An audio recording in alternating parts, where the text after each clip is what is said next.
There are moments in the NBA when a storyline becomes so unexpected, so electrifying, that it shakes an entire fan base to its core. And right now, Los Angeles is living through one of those moments. A championship favorite entering the 2025-26 season, the Lakers were expected to begin their journey leaning on familiar greatness. LeBron James, the timeless engine who has defined an entire generation of basketball. But the story unfolding is something completely different, and honestly, something nobody saw coming. Because the Lakers are winning, but not in the way the world assumed. And that has opened a brand new debate, one that NBA legend Reggie Miller refuses to ignore. Tonight, we dive deep into the shockwaves caused by Miller's take on JJ Redick's offensive plans, and what this means for LeBron James' evolving role in Los Angeles. The Lakers are off to a strong start, not because LeBron is dominating, but because Luka, Doncic, and Austin Reaves have taken command of the purple and gold. While James recovers from the sciatic issue that sidelined him for weeks, LA has leaned on a defensive identity, something notably absent last season, and have completely changed the tone of the franchise. Doncic is rewriting the narrative placed on him after last year's shortcomings, proving that he is far from a player who fades under pressure. Reaves has stunned analysts nationwide, emerging not only as a reliable scorer, but as a legitimate second option. And Redick, coaching in his first real test as head coach, has embraced an unlikely formula: grit defense and ball movement built around two rising stars. But LeBron? He's returning slowly. And Reggie Miller believes that conversation can no longer be avoided. Reggie Miller's question that shook the show during an interview on the Dan Patrick Show. Miller didn't sugarcoat anything.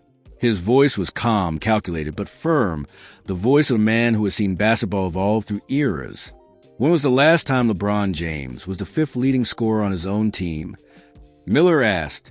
He's averaging 14 points. How is JJ going to handle that? A guy who was All-NBA just last season, and now he has to integrate him into what the Lakers are doing. 14 points. The lowest output of LeBron's entire career. A number that looks impossible next to the resume of a man who has defined dominance for 2 decades. And yet, here we are. But Miller wasn't criticizing LeBron. No, he was highlighting the most delicate coaching challenge Redick has ever faced. The Lakers are winning without LeBron as the focal point. So, how do you reign corporate one of the greatest players in history without disrupting the chemistry already forming? Miller didn't hesitate. It's a great problem to have. A line only someone with Reggie's experience could deliver with such truth. The late-game issue Redick must solve. Fast, so there's one point Miller hammered harder than any other. It was crunch time. Because while LA is winning, they are not closing games well. Against the Utah Jazz earlier this week, the Lakers nearly collapsed in the final minutes. And the problem wasn't effort, wasn't focus, it was confusion. Those last 2 minutes were shaky, Miller said. They didn't know who the ball should go to. Was it Reaves? Was it Luka? Was it LeBron? And all they kept doing was high screen and rolls with LeBron setting the screen. That imagery alone says it all. LeBron, historically one of the league's best closers, was being used as a screener because the team didn't know who should take command. That's not a strategy. That's hesitation. And hesitation kills teams in the postseason. Miller believes that once LeBron's legs return, once his conditioning resets and the sciatic issue fully resolves, Redick will face a moment of truth. Who controls the ball when the game is on the line? Doncic, the superstar shot maker? Reaves, the emerging two-way engine? Or LeBron, the greatest basketball mind of his generation? Whatever the answer is, it must be chosen soon, because winning in spite of bad closing decisions isn't sustainable. A surprisingly complex problem. In a good way, here's the twist. The Lakers weren't supposed to be this good this early. They were supposed to be adjusting, experimenting, learning Redick's system, waiting for LeBron to heal and recalibrate. Instead, they're winning with confidence, and that has flipped the organization's priorities. The future belongs to Luka and Reaves, but the now still includes LeBron. And that combination is both a blessing and a puzzle. For every question that arises, Redick finds himself with an answer that creates 2 more. But Miller was right. This is a good problem, a championship-level problem, one that only the best teams in the league ever have. Because if the Lakers iron out their late-game identity, if they find the perfect blend between experience and evolution, if LeBron reintegrates smoothly into a rising duo, then this team could become far more dangerous than anyone expected. And for now, that's the story. A winning team still searching for itself, a superstar rebuilding his rhythm, a coach navigating landmines and opportunities simultaneously, and a legend, Reggie Miller, calling attention to a moment that could define the entire season. If the first weeks of this season have shown anything, it's that the Los Angeles Lakers are standing at the crossroads of transformation, not a rebuild, not a collapse, but a genuine, delicate reinvention happening right in front of the NBA world. And every new game adds another layer to this turbulent, fascinating story. What makes this moment unique isn't just that LeBron James is adjusting to a new rhythm, or that Luka has stepped into a leadership role with a calm ferocity. No, what makes this moment extraordinary is that everything is happening faster than anyone anticipated. And now, the Lakers are managing something rare. Winning games while still figuring out who they are. But with wins come expectations. With expectations come questions. And with questions comes pressure. This is a part of the story Reggie Miller was truly pointing toward. A pressure that isn't about a single player, but about an identity. A pressure that no championship caliber team can avoid. The leadership dynamic that in '01 predicted here's a truth the NBA world is quietly whispered but not fully addressed. The Lakers were never supposed to be a team where LeBron James played the role of the fifth scoring option. Not reduced, not declining, but simply not needed as a primary offensive engine. LeBron averaging 14 points isn't just a number. It's a signal that the system JJ Redick is building isn't dependent on LeBron carrying the load. But that shift comes with consequences, emotionally, strategically, and historically. LeBron has always been the heartbeat of his teams, the conductor, the generator, the closer. Suddenly, the Lakers are functioning with a different battery, a different rhythm, a different center of gravity. And Redick, in his first high-stakes coaching journey, has to balance something almost impossible, letting the team evolve without disrespecting the legacy and influence of one of the greatest players to ever touch a basketball court. Luka Doncic's rise in Los Angeles has only magnified that balance. His playmaking, his shot creation, his ability to control a game's tempo, everything has elevated. And for the first time in years, he looks entirely comfortable. He's smiling more. He's talking more. He's moving with a confidence that was missing last season. Meanwhile, Austin Reaves has blossomed, not accidentally, but because the system gives him freedom. You can feel it in the way he attacks mismatches, the way he baits defenders, the way he communicates defensively. He is no longer a nice supporting piece. He is now an essential pillar. This is the foundation Redick is building. But the question remains, how does LeBron fit onto that foundation without disrupting the chemistry that is clearly working? The unseen challenge. Managing greatness, one of the most fascinating challenges Redick faces right now, isn't tactical. It's psychological. Because coaching LeBron James isn't like coaching anyone else. You're coaching an era, a movement, a legacy with its own gravitational pull.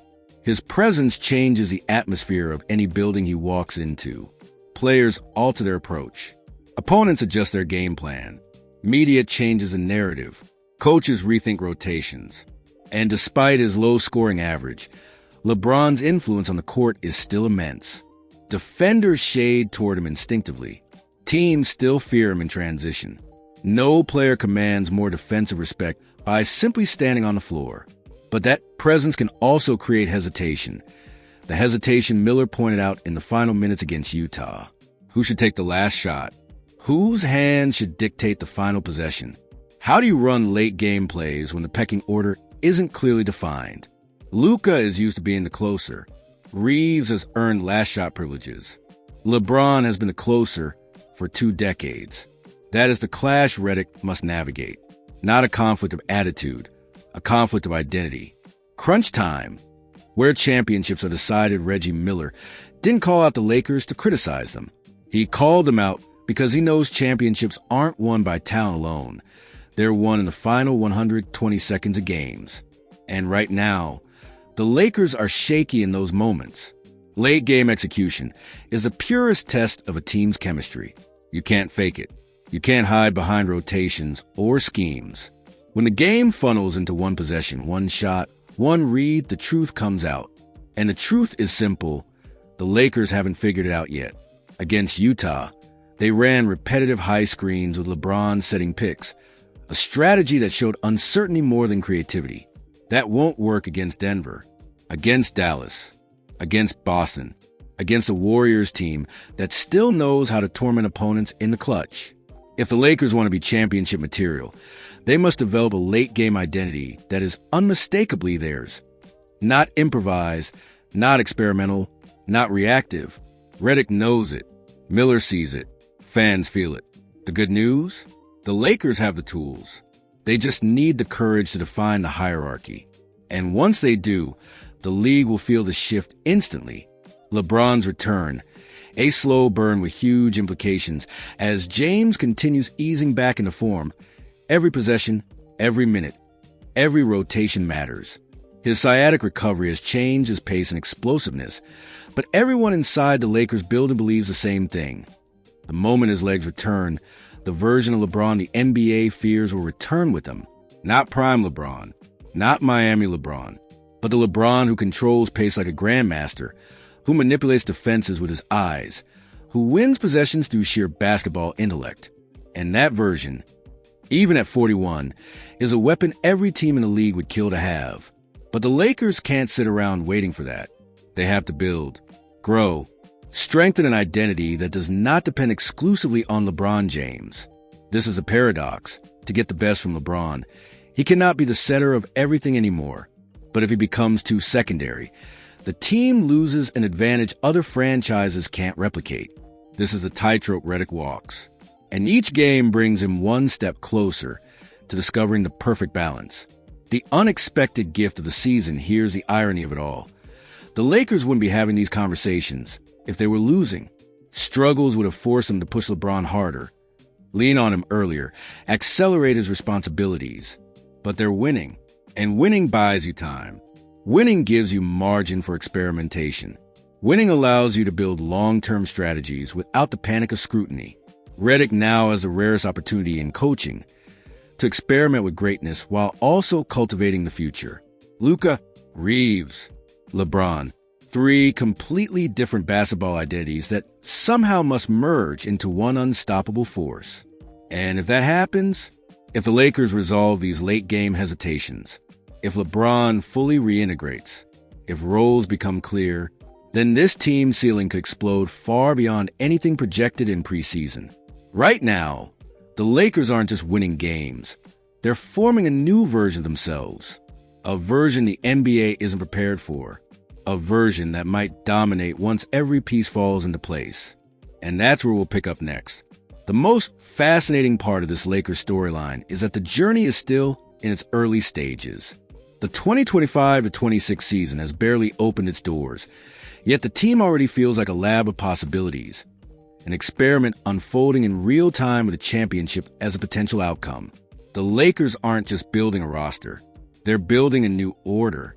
At the center of this transformation stands JJ Redick, a first-year head coach forced to manage a storm of expectations, legends, egos, and future stars. While some coaches spend years slowly developing their identity, Redick has been launched straight into a pressure cooker where every decision he makes becomes a headline. But something surprising is happening. He's handling it with a calm mastery that belies his lack of experience. His rotations have purpose. His defensive approach has revived the team. His trust in young stars has strengthened the core. And now, the only puzzle remaining, the one that will define the entire season, is how he balances the presence of LeBron James, the growth of Luka Doncic, and the emergence of Austin Reaves. What Redick decides in the next weeks won't shape just the next game. It will shape the franchise's future. The duality of greatness and transition LeBron James has lived through countless seasons, eras, and roster changes. He has played under different systems, with superstars of varying styles, and through moments of extreme pressure. Yet this moment, this precise transition, might be one of the most unique challenges of his career. Why? Because for the first time, LeBron isn't adjusting to a new coach or a new teammate. He's adjusting to a new version of the Lakers themselves. The team no longer orbits around him. The offensive structure is no longer built entirely for him. The franchise is no longer in a state of emergency, rushing to maximize his window. This time, the Lakers are preparing for the future while still respecting the present. That creates a rare tension. How do you allow LeBron to reclaim moments of dominance without interrupting the growth of Luka and Reaves? Reggie Miller's observation wasn't meant to critique Redick. It was meant to highlight the delicate evolution happening inside the purple and gold. The Lakers aren't fading. They're changing. And whenever a team changes its foundation, the structure feels unstable before it feels strong. LeBron understands this. His teammates understand this. The Lakers front office understands this. And because everyone is aligned, the potential ceiling of this team becomes even more frightening. The future belongs to Doncic and Reaves. And that's a good thing. Luka Doncic's presence in Los Angeles feels like the beginning of a new era. Not because he's overshadowing LeBron, but because his skill set finally has a system tailored to his strengths. Redick has empowered him to lead the offense. The ball is in his hands more. The pace suits him. The spacing suits him. The confidence radiates from him. Every great franchise eventually identifies its next torchbearer. And the Lakers might have found theirs, not by force, but by destiny. Austin Reaves complements that future perfectly. He's a connective tissue between eras. He understands the game on both ends. He adjusts in real time. He plays with emotion, discipline, and IQ. Reaves and Luka are not competing with LeBron. They're building something he can elevate. And that, ironically, is exactly the type of environment where LeBron thrives late in his career. He doesn't need to carry every possession. He doesn't need to force shots. He doesn't need to dominate the ball. He needs to choose his moments. And when he chooses them wisely, he changes games. This is the version of LeBron that can push the Lakers to a championship without exhausting himself before April. And it's the version Redick must sculpt, where Redick must grow. And fast, even though Redick has impressed early, Miller's comments expose the one area where the new coach cannot afford to hesitate: late game management. Because right now, the Lakers don't look like a team with a clear closer. You cannot win postseason series, especially in the West, without one. The Nuggets have Jokic and Murray. The Warriors have Curry. The Suns have Booker and Durant. The Celtics have Tatum. The Bucks have Giannis and Lillard. Who is the Lakers' heartbeat in the final 60 seconds? That answer cannot be vague. It cannot be situational. It cannot be experimental. And Redick knows this. If he leans on Luka, he must commit. If he leans on Reaves, he must empower fully. If he leans on LeBron, he must give him the reins at the right time. The good news? This is a solvable problem, and an enviable one. Most NBA teams would trade half their roster to have this dilemma. But it must be solved, because playoffs expose uncertainty like nothing else in sports. The season ahead, and the question everyone is afraid to ask as the Lakers continue stacking wins, something important is becoming clear. This team hasn't even reached 60% of what it can be. They haven't mastered the Redick system. They haven't finalized rotations. LeBron hasn't returned to full power.